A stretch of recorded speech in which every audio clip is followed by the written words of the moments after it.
So, yes, Radhe Radhe everyone. Good morning, good evening. Welcome to Daily Wisdom from Bhagavad Gita. Over to you, Nitinji. Thank you, Sandhya. Thank you, Smita ji, and everyone for a wonderful session. So, Radhe Radhe, good morning, good evening, everyone. Who hope you had a great weekend or having a good weekend. So, welcome to today's edition of Daily Wisdom from Bhagavad Gita. Today, we're going to continue to talk about the practical tools that we started discussion on last week to develop detachment in the mind, right? We keep on talking about theory, but what are the practical tools? That's the key thing, and that's what we will continue to talk about today. And we will have a discussion, interesting discussion today on the kind of sentiments we need to perform different kind of things that we do in day-to-day life. So let me share my screen and we will get underway. Okay, I need to be co-host there. Somebody needs to give me co-host access so that I can share my screen. Thank you. All right, so let's get started. We are able to see my screen. Nitinji. All right. We'll start with our opening prayers. Gurur Brahma, Gurur Vishnu, Guru Devo Maheshwaraha, Guru Sakshat Parbrahma, Tasmai Shri Guruve Namaha. Vasudeva Sutam Devam Kamsa Chanurmardana Devaki Paramanandam Krishnam Vande Jagadgurum Krishnam Vande Jagadgurum. So Radhe Radhe, good morning, good evening, everyone. Let's get started with our topic today. Yes, sick. Starting with our Soul Soup segment, which is Science of Mind Management series that we are talking about. So let's start with today's topic. So we've been talking about the power of habits, and we spoke about the habit loop. Habit loop is where you have a stimulus, something that becomes a stimulus for us once we have a habit. And then you follow that, there's a response, and then there's a reward. This is how the habit loop is formed. A trigger would come, then you'll respond to it, and then some kick you derive or satisfaction you derive out of it, and that is how it works. And habits are deemed to be so strong that people, they find themselves helpless in changing them. And it is observed that even after performing surgeries on the brain of people, uh, alcoholics, they still get back to the same habit when they get those cues. So you pick up a cue and then you go back to the habit. That is how powerful our habit could be. So um, the good news is that if we can build, these habits do drive us. So let's say we have built a habit, which is a good habit, which is taking us in a northward direction, positive direction, then it becomes an asset. But if we have acquired a habit, which is a bad habit or a vice, then it is a liability. Right? Our life also has a ledger, asset and liabilities. So this can become an asset or a liability fairly quickly. Now let's understand how this whole thing unfolds. How do we build a habit? So you see a small string. Now this string is fine, but then string by string, like you can form a rope. So now this small string or a thread or a strand of wire, you can snap it easily. But once you have multiple strands of wire, it becomes pretty solid and it's hard to break it. So same thing happens with the habits that we build as well. And the other aspect of it is, like, if you look at it, initially it starts off right here, a minor or an innocuous indulgence in anything. That is how it all starts with. because we don't get an immediate result. Let's say anybody would have an immediate result from a bad habit, they would never build one, but it builds over time. So it may start off as an innocuous indulgence, but before you realize it, it can become an addiction. This is how habits unfold. So if you ask about all the addicts, nobody is born addict, but they acquire it over time, and then they become addictive as well. Now, it can be dismantled. Things can be dismantled, right? Good habits or bad habits. But think about a large sequoia tree, right?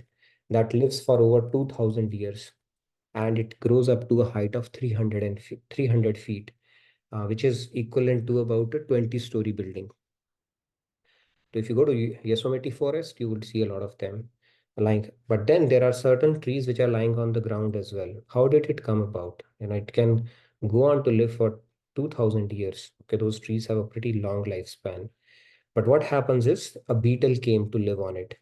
And then that when the beetle came, it was pretty innocuous at that point. Nothing happened. But within a year, there were hundreds and thousands of beetles that started thronging that tree. And within 3 to 4 years, the beetles would make gigantic colonies on that tree. And now they were, start slowly getting an upper hand on it. And by fifth year or so, that giant tree, which is one of the biggest trees in the world, it is felled. That is how the bad habits can do or can have an impact on us as well. It starts as a small innocuous thing, but over time it becomes a rope, right, from that strand. So similarly, if when person takes a bhang or marijuana for the first time, right, the effect to the body and mind is so minute that they think, they're almost unaware of it. But the habit loop that we spoke about, that is already set in motion. Something happened, some kick happened, and then you want to do it again. And then it keeps on building up. And then finally you end up in a rehabilitation center. The good news is the same is the thing with the good habits as well. They may seem difficult or imperceptible with regards to their benefits to begin with. But then if you continue to do that for 4, 5, 6 years, then it will have a compounding effect. It will start showing. Like if you pick up yoga right now, which I need to do, it's about time, I guess. It may not show impact immediately, but over a period of time, it will have a compounding effect. If you have a habit of, drinking a glass of water, especially lukewarm, warm water, in the morning, it may not seem any immediate effect, but if you continue to do that over a period of time, then you will have a good digestive system and a lot of other health benefits that you start reaping out of it as well, right? So it has a compounding effect and it builds over time. So we will continue to talk about this topic, and now we will move towards good habits. How do we build those? So for today, let's move on to our shloka and then get into the discussion for today. So we will continue to speak about this shloka. We'll probably move to the next shloka and continue to complete it as well as far as we can go. There were two tools we were not able to complete or introduce last week. Plan is to complete those, and both of them are pretty important. So I don't know how much time it will go, but we'll see how we are able to pace it. So let me recite this shloka. We'll pick up 3 hands and then we'll get started. Ihaiv terjitah sargo yesham samya sthitam manah निर्दोषं हि समं ब्रह्म तस्माद् ब्रह्मणि ते स्थिताः. Shri Ramya ji, Radhe Radhe, please Radhe go. Shri Ramya. Radhe Radhe इहैव तेर्जितः सर्गो येषां साम्ये स्थितं मनः निर्दोषं हि समं ब्रह्म तस्मात् ब्रह्मणि ते स्थितः. Thank you. Very nice, thank you, Shri Ramya. Sam ji, Radhe Radhe, please go ahead. Radhe Radhe. Radhe Radhe, Sam ji. Iheva terjita sargo yesham samya sitam mana nirdosham hi samam brahma tasmad brahmi te sita. Radhe Radhe. Thank you, Radhe Radhe. Okay, Chandru ji, Radhe Radhe. Radhe Radhe. Radhe Radhe, Chandru ji. Radhe Radhe. Ihe vatarjita sargo isham samye sthitam manah nirocham hi samam brahma tasmad brahmani te stitah. Very nice. Thank you, Chandraji. One hand we can take and then we'll get started. Okay, Riya ji, Radhe Radhe. Radhe Radhe. Riyaji. इहैवतैर्जितः सर्गो येषां साम्ये स्थितं मनः निर्दोषं हि समं ब्रह्म तस्माद् ब्रह्मणि ते स्थिताः. Thank you, Riyaji. So let's get started.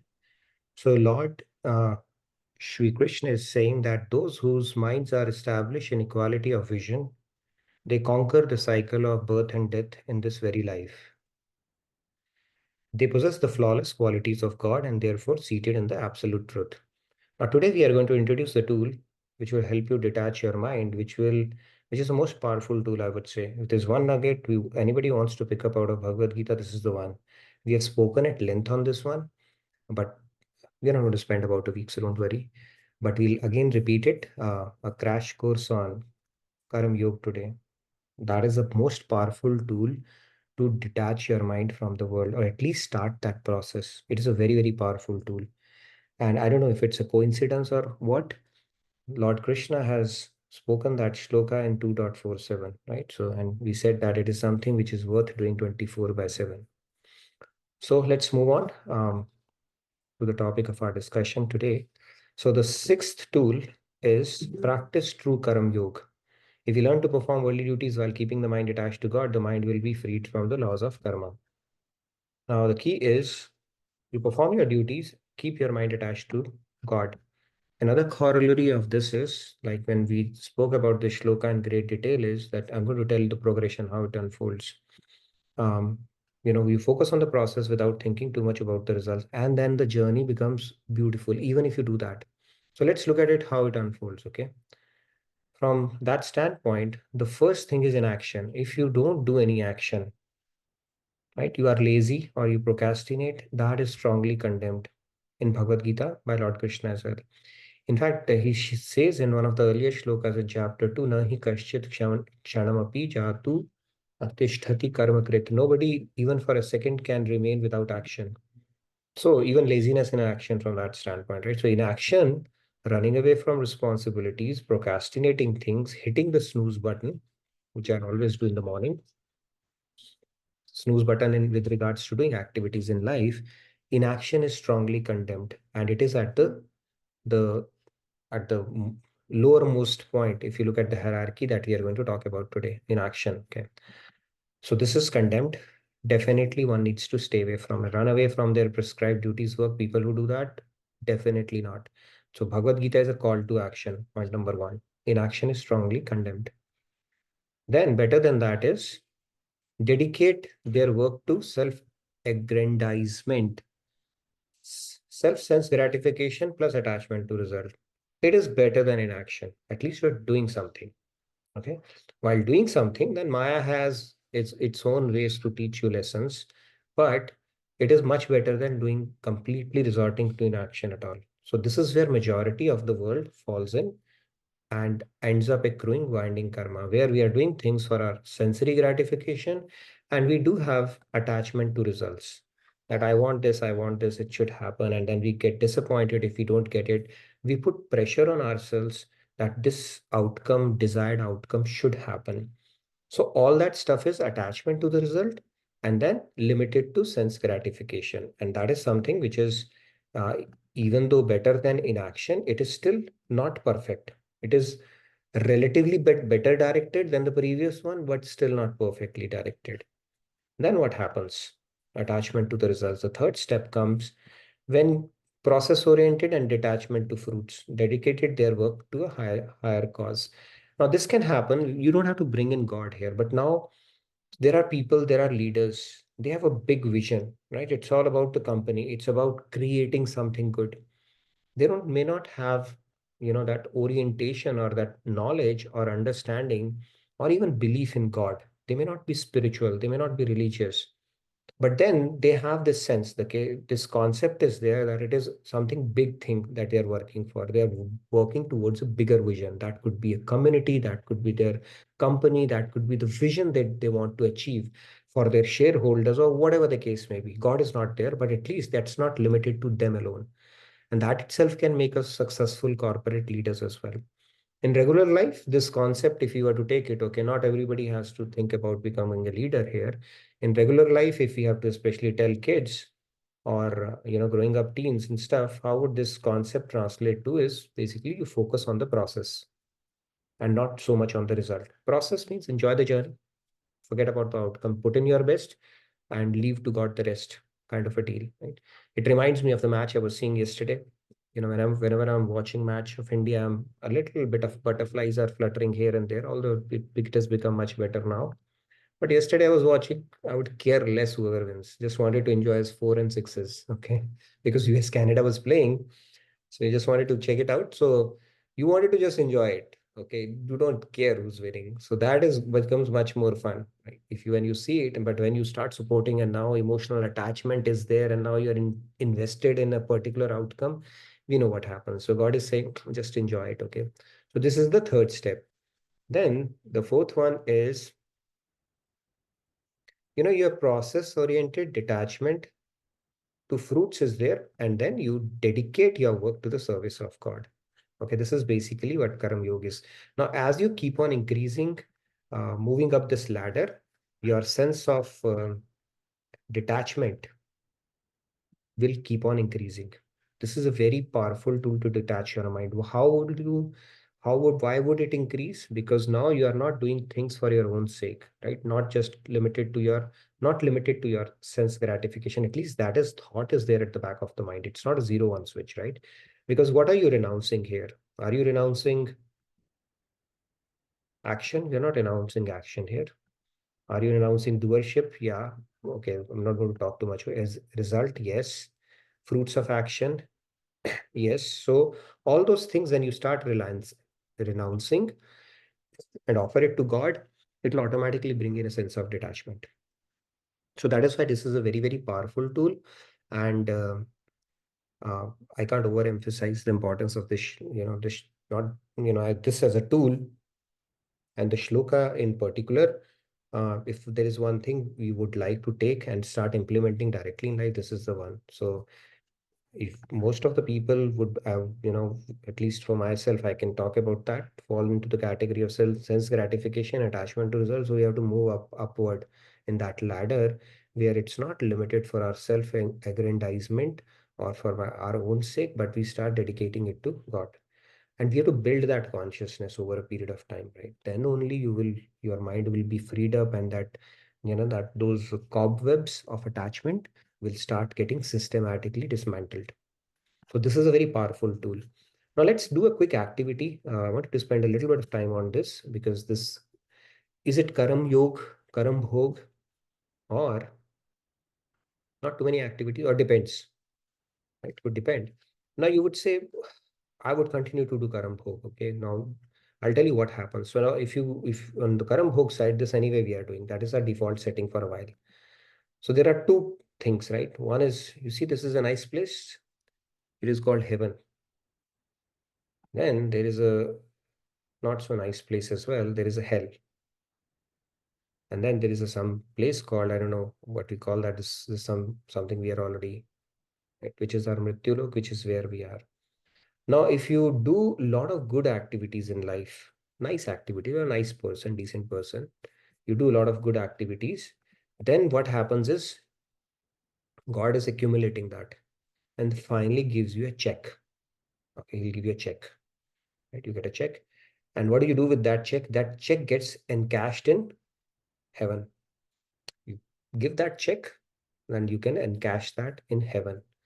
And after the value of that check is done, now that check will start decreasing, diminishing. Now you have to enjoy that check as well, right? It's like you go to a hotel and you pay upfront for 5 days or 10 days, and then the value of that what you have deposited starts decreasing as you spend more time there. And after that, what happens? You are kicked. Okay. Is there a kick here? No kick. Yeah, there was a kick. Maybe you missed that. So you get kicked like a football. Okay, so back to Earth, Mrityulok. And same thing happens. Let's say you have done a lot of sins in this life here. Then you are get a check, and that check gets encashed in hell. And finally, from hell also you get kicked back to the Mrityulok, or this 8.4 million species. So you keep getting tossed around like a football if you continue to do Karam Bhog.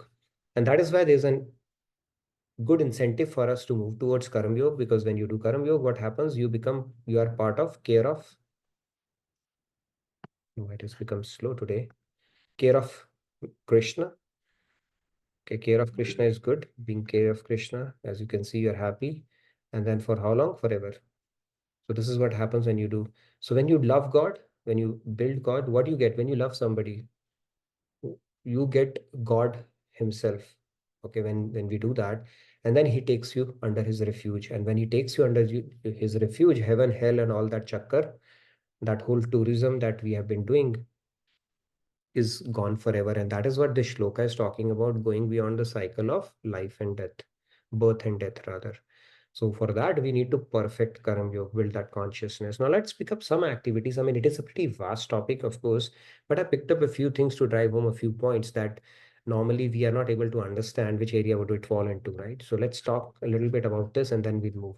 Asking God for comforts in life. Which category do we think it falls into? Anybody who can take on this question? Right? Normally we ask for comforts from God, right? At least I'm conditioned. I was conditioned that way when I was growing up. Sukha sampatti kharave, kashta mite tanka, om jai jagdish hare. Yeah, Sandhya, which category you think?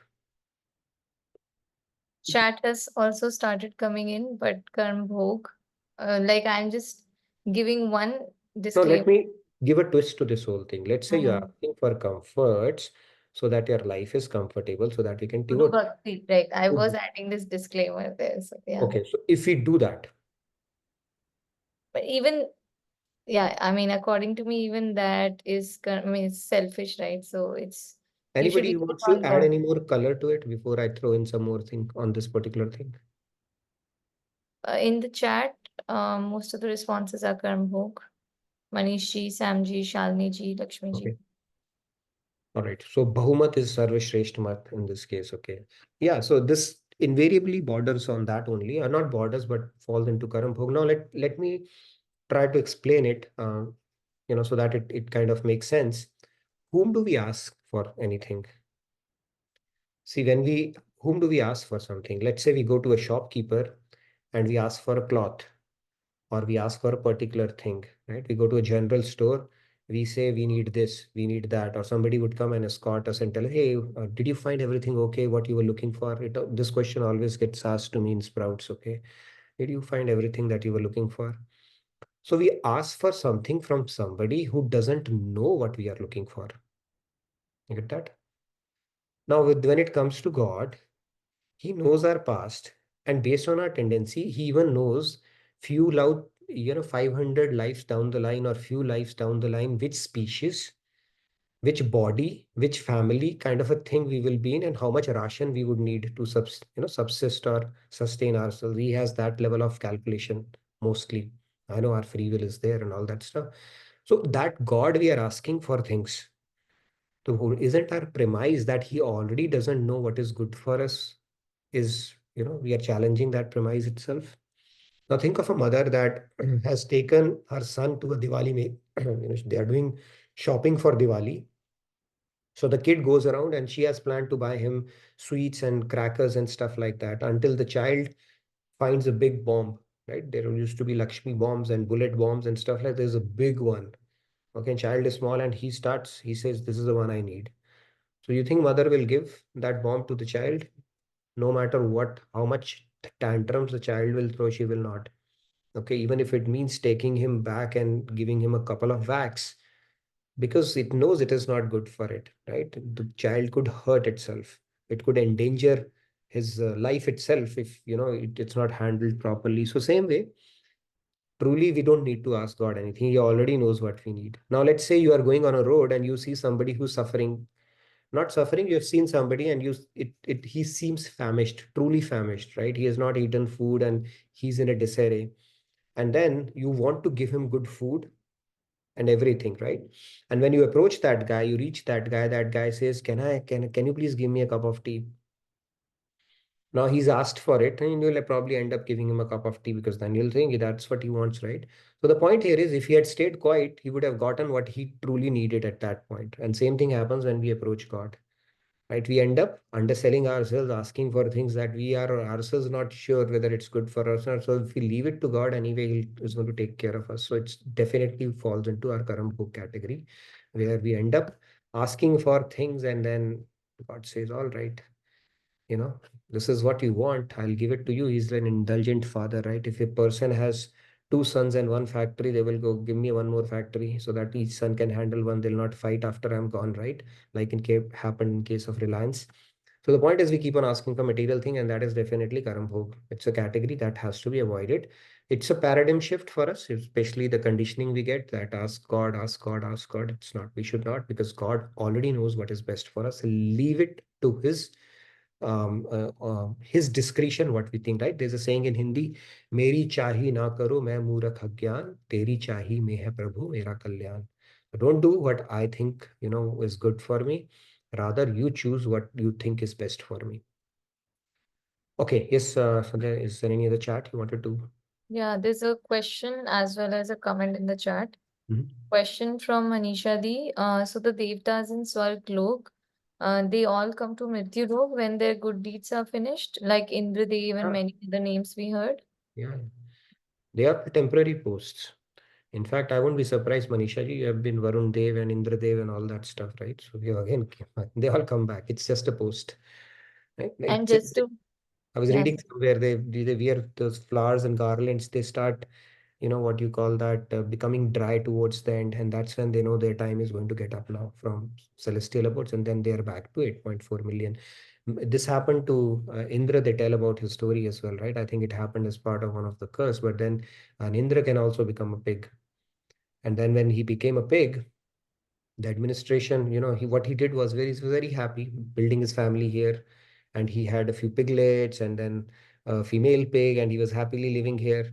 And Devata said, if this guy is enjoying here, now let's do something about it, because somebody has to take care of the administration as well. So he said, okay, let's do one thing. Let's kill the female pig. Then he'll be back. His eyes will open up. So they killed the female pig. So Indra was very persistent. He found another female pig and again started having more piglets. So they said this doesn't seem to be the story. Then first they then they started killing piglets. Okay, and then the piglets and the female pig, nothing was happening. And finally they had to kill him only. And then when he was released from his body, he was like, what? This is what I was doing, but that was a curse. So the point is, regardless of curse, we have to, once your check is encashed, you have to come back to 8.4 million. And then it's a bhogyoni, and then Purusharth, the addition can only happen in Mrityulok, which is when we get the human body. And if we don't utilize it, again, we are being tossed around like this football, either in heaven or hell or Mrityulok, if it's a mixed bag. and one more comment from Kumarji. Mhm. I asked for Rasagullas so that I can sweetly sing God's pastimes. Okay, God says, okay, I know what you're trying to kill two birds with one stone here. All right, nevertheless, let's move on. Let's have a bit of doing charity. Oops. How about doing charity? Anybody? Manishi, you wanted to say something? Manishi has raised hand. Yes, Manishji, Radhe Radhe. Well, a lot of people do charity, and that's indeed a normal. In fact, Bhagavad Gita also says that tapa, dan, and swadhyay, the study. Am I No, audible? we should I Yes. unmute it again. we should never. Radhe Radhe Nitin. Oh, sorry. Yes, Manishi, go ahead, pleji Radhe Radhe Nitinji and Sandhya. Yeah, the asking God for comforts. If it's selfish, then it's different. But can it be like unselfish or selfless? Like if you ask for, let's say, give me $1 million so I can help in the fund a university project. Is that selfless? No, that's it. See, again, in a way, we are undermining God's decision making around who does he want to get this seva done by, right? We can only say, Yeah. God, give me abilities so that I can earn more and give more. But beyond that, you can exert yourself. But asking God, I would again think that we are again undermining his authority and his judgment around who does he think he can get that job best done from, right? Via from, or Mm. whose service he would anyway. I mean, Kuber is at his disposal. He can stand up a university in no time, right? But who all Yeah. will be eligible to get that seva based on their karmas, their intensity, and a lot of other factors? We leave it to God. We can only do our effort and our what best we can do. But I get that point. But here also, it's like, God, you don't know, but I know better than you that if you give it to me, then I'll give it to university, right? So I would Mm. take it that way. Got it. Okay, thank you. No worries. And there's a comment with reference to your latest question about charity from Chandruji. Swamiji says that charity is the lowest form of seva. So charity, yeah, so dhan, tan, man, right? In that sense, dhan, dravya part of it is the starting point, and then comes tan and man. And if man is there, automatically everything is there. So man is the highest part of it. But charity could be karam. It actually answer would be it. Okay, Katie has raised hand here. Katie, you wanted to say something, and Dhruv will as well, and then I'll build on it. Yeah, and also there's another chat comment by Lakshmi ji. Charity done for name and fame and not in God's consciousness, then it is karma bhog. But asking for more money to do more charity is not karma bhog. So yeah, it's a pretty nuanced discussion. Let me continue to build on that. So yeah, charity also falls into three categories: Rajasic, Tamasic, and Sattvic, right? If you're doing it for your name and fame, it is Rajasic. If you're doing it to save your taxes or convert your black money into white, it could be Tamasic. If you're doing it with a pure intent, but you're not able to let go of your doership, that, hey, I did it, then it is Sattvic. So depending upon that, and but then the thing is, charity, what can you really give, offer to God? How do we make it Karam Yog part of it, right? It's like thanking God for giving you the ability to help somebody. That's the way of doing a Nirgun charity. And even otherwise, what can we really, when it comes to God, what can we really offer to God and Guru? Nothing. They have Kuber at their disposal. Everything, it's like the birthday gifts you get, right? Just by looking at the box, you get an idea whether it's something worth opening or not, or you simply change the tag and give it to somebody. What if the person who has given it to you, you give it back to him? How will that person feel? They'll feel it's mine only, and they give it back. They don't, give. So it will not be a good feeling. So same way, what can we offer back to God? Nothing other than our heart and our love. That's the only thing. And when it comes to God, he's greedy. He's greedy for love, nothing else. So from charity standpoint, I think having the spirit that God is giving it to us and he's giving us, making us an instrument to get this done, that is the spirit that will make it nirgun. Otherwise, it will again be karam bhog. It could be sattvic as best, but that is also binding. And if you are like Mother Teresa had said that somebody asked him, how do you get to treat these despicable lepers whom we can't even touch or stand? She said, for me, it is a means of serving my Jesus via them. So she never thought she's the one who's helping. She's serving God and, just being an instrument to that. So that is a mindset that is needed even to do charity, as opposed to thinking I'm doing it. That is the question that Arjun posed, right, to Krishna as well, that why are you so gung-ho about Karan's charity, right? So Krishna said, okay, let's do a bit of a competition between both of you. So he created a mountain of wealth. Okay, not a mountain, but I mean figure of speech, pretty big stack of wealth, and said, okay, let's distribute it to the villagers. So when the villager Arjun started taking it as best as he can and started distributing like this, so that he could distribute as much as possible. And then he said, okay, now let's see what Karan does. So he called Karan, and when Karan came, villagers came. Karan was like, okay, distribute yourself, and he was just walked off. He didn't have any sense that I am giving it. So that is where, he's just to prove the point to Arjun. The point here is that sense of doership remains. That becomes sattvic. So when you don't even have that, it doesn't even belong to me. What am I going to give? So that is a very high level of that becomes nirgun at that point. Offering food to God before eating. So I see hands. Should I first take them? Yeah, I'm going to put all the questions. Let's complete the questions so that you can pick up anyone. I wanted to move to the next topic. Doesn't look like I'll get time for that, but nevertheless, let me at least put. Previous slide. Yeah, something is happening today. Yeah. Okay. Yeah. Okay. Dhruvel, Radhe Radhe, please go ahead. Radha Radha, just a comment from Ankit ji on the chat. I think for the first one, asking God for comforts in life, things to do bhakti as well. He mentioned that that could be Sakam Karma Yoga, and for all of these, he's It's a good mentioned that point. it depends on the consciousness in which we are doing it. Yes, it said it could be a Sakam Karam Yoga, very true. It will not be a Nishkam Karam Yoga, but yes, you could be. You say, God, I want to utilize it for you, for the pleasure of you eventually. So it is Sakam Karam Yoga, which is again a stepping stone to Nishkam Karam Yoga, right? We spoke about the hierarchy. So yes, it could be Karam Yoga, but Sakam. Very true. Who said that? Ankit ji. Ankit. All right. Ankit. All right. Yes. Um, Rohan ji. Rohan. Radhe Radhe. Radhe Rohan, Radhe. good to see you, Rohan. I think we met at the book launch, right? Yes, we did. Thank you for So coming. good to see you all as well. So I was having a question. Basically, you were talking about Karam Bhog and Karam Yog. And the point we have put in is like we have to ask God for like something and then God gives us and which category we fall in. But I was having a basic question before that since I joined it for the first time. No worries. So why I'm asking to God, because it's all about karma theory. It's all, as you talked about, like where I can be Indra, can be here, Indra, I can be Indra, or I may be Indra in past and I can come down again to this birth or take a rebirth. So why it's all beside, I mean, whatever I'm doing, it's all beside on the karma. So why I am saying that I have to ask to God, which is something which is not clear to me. No, why? See, the reason we bought here is that when we go to God, typically we have that conditioning, right? We have to ask something to God. Now, if you're already in that stage that you are clear, we don't have to ask God anything. That is also a milestone in your mind, right? Not everybody has it. Now, yes, we can ask God. We could ask God for bhakti. We could ask God for his darshan. We could ask God for his seva. Those are the good things to ask.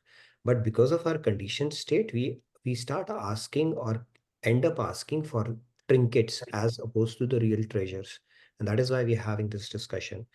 Because most of us, I mean, at least I, while growing up, had this thing, we go to God and ask for a thing, and that's how the bhakti is supposed to be. Now, the point here is no, that is not bhakti.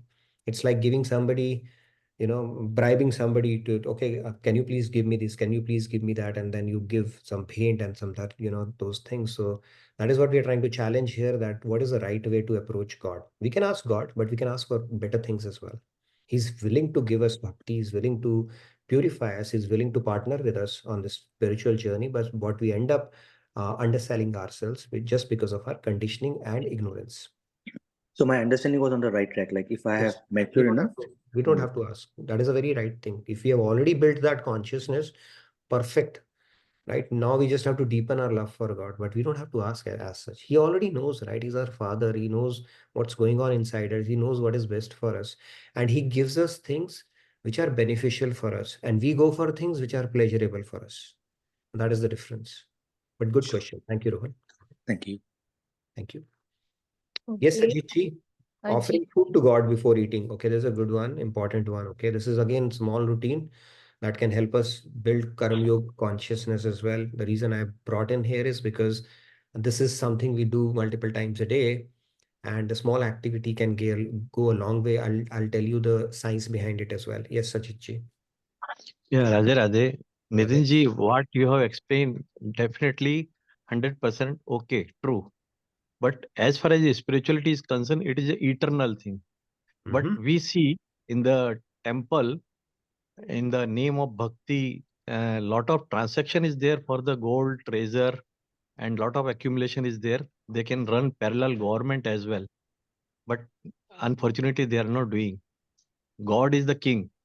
And in that sense, a lot of transaction is there in the materialistic thing, including gold and treasure. As such, man is very selfish by nature. He will Right. not donate. He will not sacrifice a single pie unless until they see that there is a benefit out of it. So what I mean to say, highlight that they are getting in turn return, sort of investment. And that is how the so much accumulation of the gold is there in the temples. Radhe Radhe. Okay. All right. So yeah, so we are selfish inherently. The only difference that would happen when you are on the path of spirituality is your selfishness will be perfectly aligned. Right now we are selfish for our body. Now we will start accumulating treasures which are good for our soul.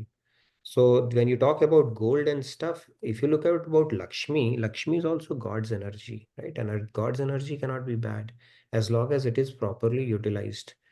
So they say the right attitude towards Lakshmi should be like how Janak treated Sita as a trustee, something that belongs to Ram, not like Ravan, like Sita, he said, I want her for myself.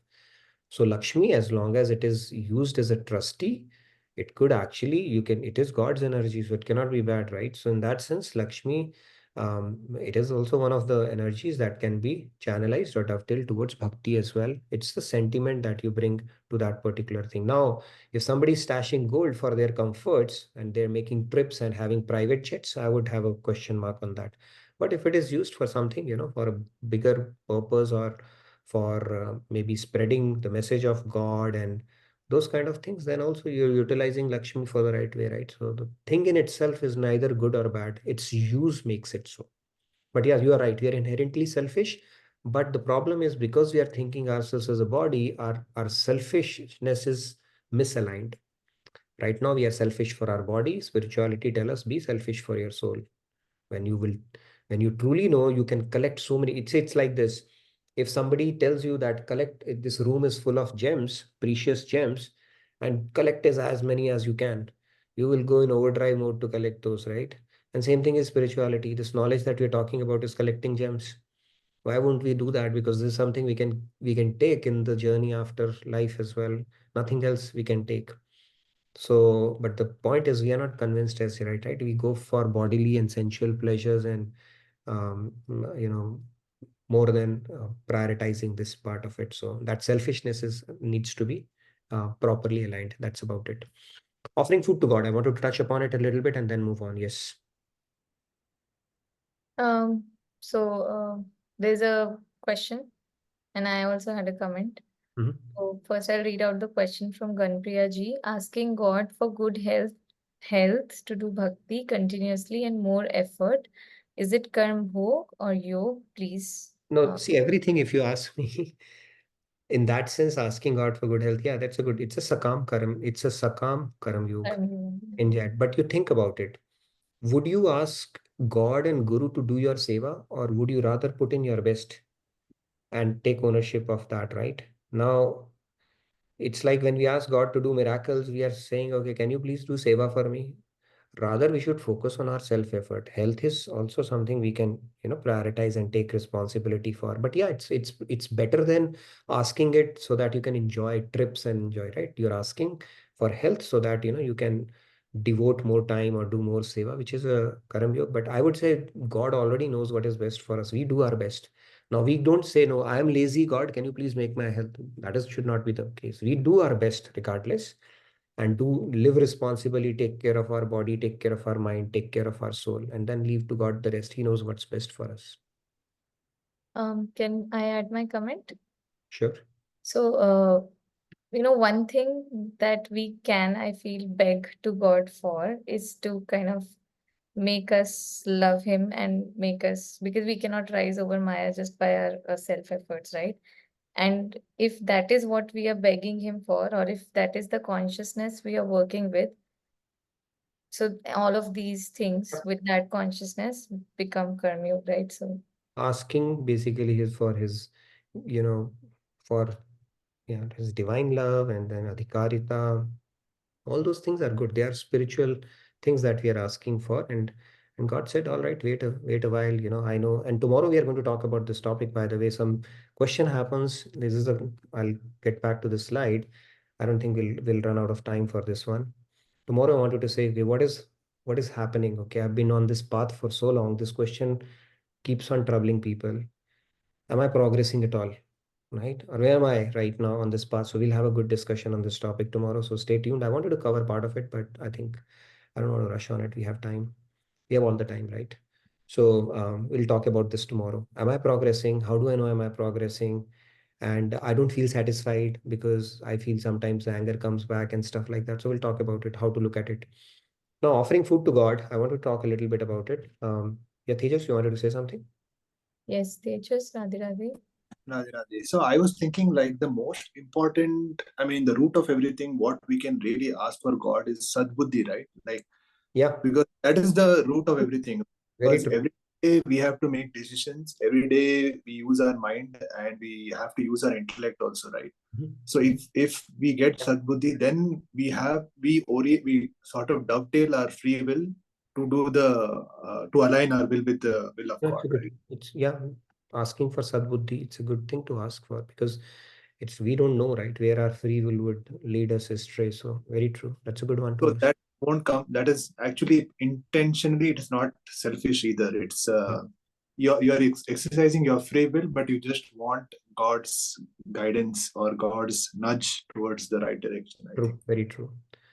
Yeah. The other thing is this is Jaisa An Vaisa Man. Now, this could be a topic in itself because Krishna is a master nutritionist as well, right? So I'm not going to get into the sattvic, rajasic, and tamasic food part of it, but only the part that this is a small thing.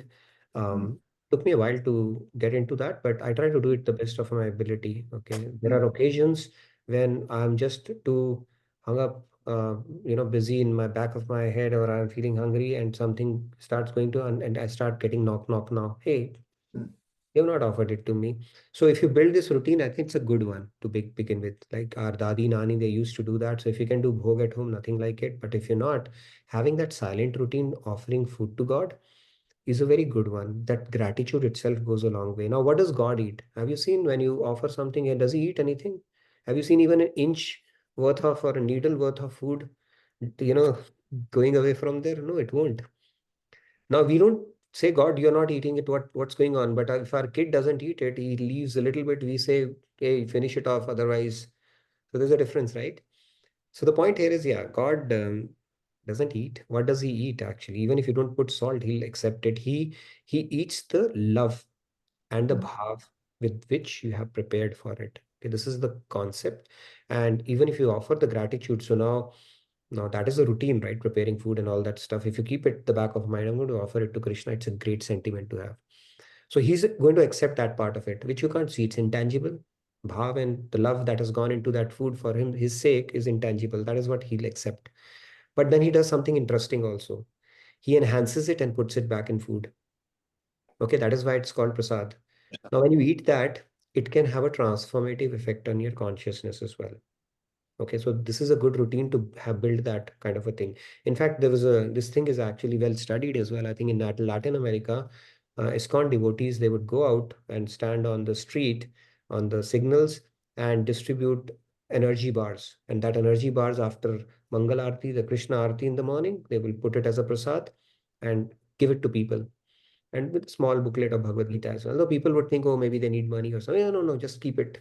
Have those prasad. And it said that people who started eating prasad, after a while, they started coming to a temple as well. Because that once you start eating that food, that itself can start transforming your consciousness as well. So this is a good thing. But the key thing is to offer it with love and gratitude. And God is, I'm saying he's greedy, right? That is the only thing he doesn't have. Only present he doesn't have.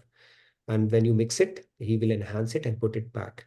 And this is a small routine if you can build that can help us, have that consciousness and not just doing it for the sake of our senses alone. It's difficult, but as best as you can do that. A little bit of a prayer, and then prayer could be multiple, that God has accepted it, he's eaten it and replenished it back. That is why I'm not seeing it disappear from my plate. Or you can think that he's already accepted it and you don't have to think. So whatever ritual you want to, gratitude, love, whatever. If you're preparing, even better. If you're not, then accepting that, thank you for giving me that part of it, right? So that goes a long way as well. And then offering greeting gifts, I said, okay, what can you give? It's like a child asking father for money and offering it back to him. I mean, what can you give God, right? But when you give it for with a sentiment of love, that is what he accepts. And we don't need to do it, make it transactional. Hey, God, I'm offering it to you so that you can do this for me. I'll give you laddus so that you get me married. That's not a good way of going about it. And the other thing is doing same things with God that you would like for yourself in divine sentiment, of course. Now, would you like to have somebody as your friend who's dishonest, who's taking you for a ride, who will say good things to you, but wants something get done from you? You will not. Then how can you do that to God, basically? That's the whole idea. So you do the same things. You like people to come and invite you, and they invite you to their house. They want, they treat you well and they extend that warm welcome. But if they are manipulative, they have something else in their heart and they're doing it superficially, you won't like that. So we need to do the same things that we would like people to do to us, but with a divine sentiment back to God. That is the whole idea. It's a very simple thing, right? But that is essentially what bhakti sentiment is. Okay.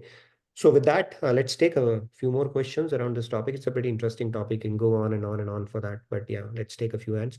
It's not a true Karam Yog primer kind of a deal, but I wanted to touch on a few aspects today. Yeah, go ahead. So there's a comment from Prabhatji. It is natural and meaningful to seek God's closeness, even though He knows the right time and what is best for us.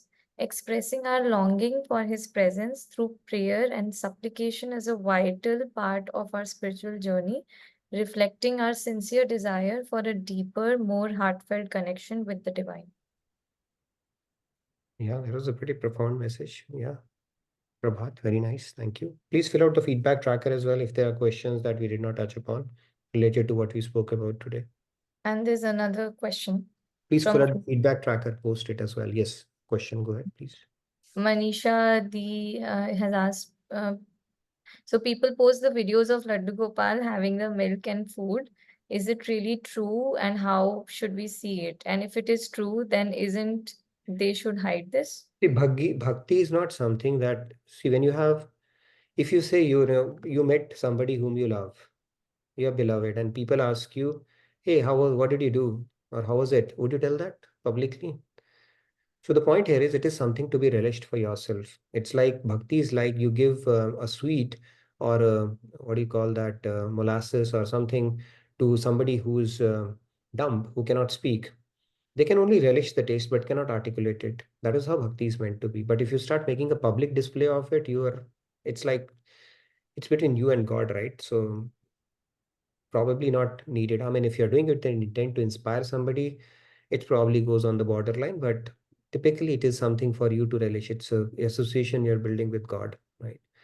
And that's how it's probably needs to be, I would say. See, this whole culture of, taking pictures with God and all that stuff that we do, right? I mean, if you're doing it with an intent, that is fine, but typically bhakti is a very private matter between you and God. It's a personal relationship you're trying to build, right, with Him. So yeah, just to maintain that sanctity. Okay, maybe Dhruvel, you wanted to add something? Oh, sorry about that. I completely lost. Segment, I wanted yeah. to share the tools for the day. Maybe all yours, Dhruvel, for the last 5-7 minutes. I mean, we can do it tomorrow also, but I raised my hand because Ankit ji actually had a question. Yeah. So about the offering food to God before eating, Ankit ji's question is that he will eat it, right? If we truly offer with love, he comes and eats it, right? There have been instances, there have been instances. Dhanna Jat. So many stories are there where if you do it with simplicity and you truly have that, God has no choice but to manifest. But until we reach that stage, we do the next best thing, right? Because we have to eat also, otherwise we'll be like, oh my God, what's going on here? But if you think you want to really test God and go that far, then who knows, God, he will manifest based on your devotion. He has to, no other choice, right? That kid story, right? That was a very sweet one. Kid stories there, right? Where Panditji goes for a trip and he said, we have a ration and you have to, but I can go on that story and that'll last you for 2 months. And then he goes and God is not eating and he becomes upset that God, you're not eating. And then Ram Bhagwan manifests and he said, no, but I have got another guy with me. So then he has to prepare more. And then other day he brings Sita Maiya also. And then he has to prepare more Adhiya story, by the way. And then he comes with Hanuman and he has to prepare more. All the ration is finished in no time. And when he comes back, he said, what's going on here? He said, no, the God had manifested. Then he realized, that what he was doing, his devotion was more ritualistic, where we would do that stuff, but we don't have a belief he's going to. But this child actually, took it to another level because he truly had that faith that God manifests, and God had to manifest because of that. Okay, I see Ajitji's hand raised. So are we doing Dhruvil's segment tomorrow or? I think Dhruvil has run out of time, so tomorrow we'll do that. Sorry about that. I completely forgot. So we can do it tomorrow. Maybe we can take one more question and then we can have our bhakti segment as well. Also, there's a comment from Divya Ji. It's a good session. I like it. And I'm interested in any kind of seva which I can offer. Kindly let me know. So Please fill out the feedback tracker. We'll be in touch with you. And please keep joining us on a daily basis. We've been doing it for the past 3.5 years now. And given the fact that we are on chapter 5, you can imagine how fast we are going. But we cover length and breadth of Bhagavad Gita, so you'll not miss out. It's not like you have to wait for another, I don't know how many years to complete it. We will make sure you cover 10th chapter, 18th chapter, and all the things that you need to know about Bhagavad Gita during the course of this journey. So we do cross references and a lot of that stuff too. So yeah, please okay, fill out the feedback tracker. We'll be in touch with you. yes. Ajitji, Radhe Radhe. Radhe Radhe Jeet ji. Radhe Radhe. Actually, Nitin ji, I see an analogy among the corporates that employer and employee. So if employee is asking some comforts or gift sort of thing and something return motivation sort of thing, what is the wrong in that? Because employee is there to serve for the employer, definitely. And we are True. also talking about the service to the God. So True. if we are asking some comfort, what is the wrong in that? See, it's like saying you don't know what is, I know better than you, and that is why I'm asking you. He already knows what's best for us, right? So we leave it up to him. He will definitely, his purpose for us is not to make our life miserable.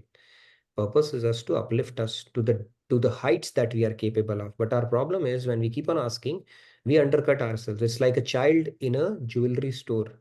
If you put a child in a jewelry store, there's so many things he can pick, but he will go for that candy because of a limited intellect. We and keep on asking, and in fact it is said the worst thing God can do to us is to fulfill all our desires. We are on a suicidal mission. We don't even know what is good for us, so we leave No, it what up to him. my query is, can we compare both the things so that we can solve lot of problems in the practically politics in the corporate offices, clash between the departments, even in the family business. You see the envy of the family business, because if you have that attitude, that what we are developing in the spirituality, there is a lot of comparison actually in the physical and in this spiritual world. It's a chalk and cheese in the sense that when we talk about the physical world here, right, as such, then it is under Maya. It is operated with three gunas: tamas, rajas, and sattva. And two people, two things, entities having similar gunas at the same time, it's very, very, very difficult. Probabilistically, mathematically, it's impossible. And everybody is operating out of their vested interest. So there, that the whole objective about, getting to a platform where you are thinking about others, it can happen only from a spiritual standpoint. Yes, if all the leaders become spiritual, the world will definitely become much better place to live in. But if you think in a corporate, in a big setup, everybody will start thinking, maybe you can give them a whack or make some rules, but that transformation will not happen from within. And until it is not happening from within, it's just a matter of time before they'll find a loophole. So spirituality is the only way to fix it in long run, where everybody is buying into it, not forced into it. But yeah, it's a So fair. that is what I am pointing out, that spirituality in the corporate world would definitely is desirable. True. Spirituality is desirable everywhere, I would say.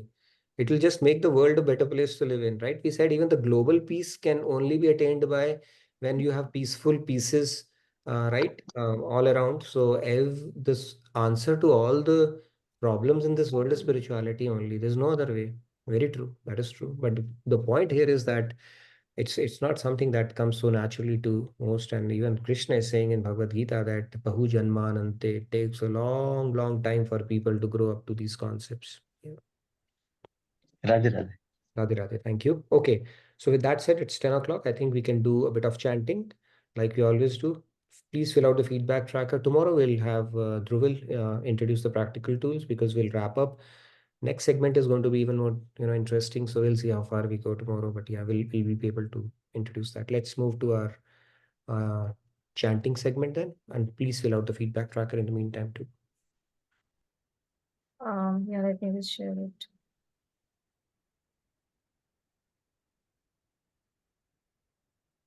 Have we already done this? I don't remember.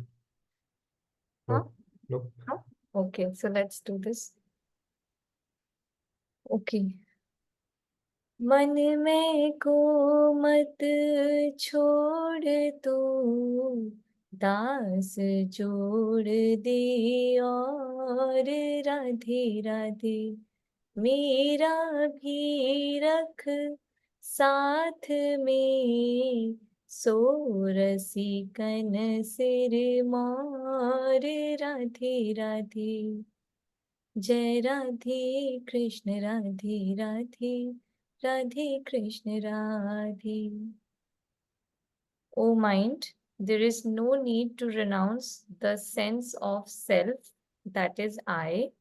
Constantly link the I with my, associating the my with your master, Sri Krishna, and the I as his servant. Oh, we had done it, but it's okay. We can repeat it. We Okay. can take it 2 more hands. I see Riya ji and Shri Ramaji. Shri Yeah, ji, let's take 2 hands and then we'll wrap up. Radhe Radhe. Radhe Radhe. मन में को मत छोड़ दो, दास जोर दे और राधे राधे मेरा भी रख साथ में, सो रसिकन सिर मोर राधे राधे। जय Radhe Krishna Radhe Radhe, Radhe Krishna Radhe, Radhe Radhe. Radhe Radhe. All right, last one. Shri Ramya, please go ahead. Radhe Radhe Shri Ramya ji. Radhe Radhe. मन में को मत छोड़ तू, दास जोर दे और राधे राधे मेरा भी रख साथ में, सो रसिकान सिर मोर राधे राधे। जय Radhe Krishna Radhe Radhe, Radhe Krishna Radhe. Thank you. Thank you. Thank you, Shri Ramya. So with that said, we come to the end of today's session. We will conclude this shloka tomorrow fully. And I look forward to seeing you tomorrow. So Radhe Radhe, good night, good day from my side. Thank you, everybody. Thank you, everyone. See you all tomorrow. Radhe Radhe.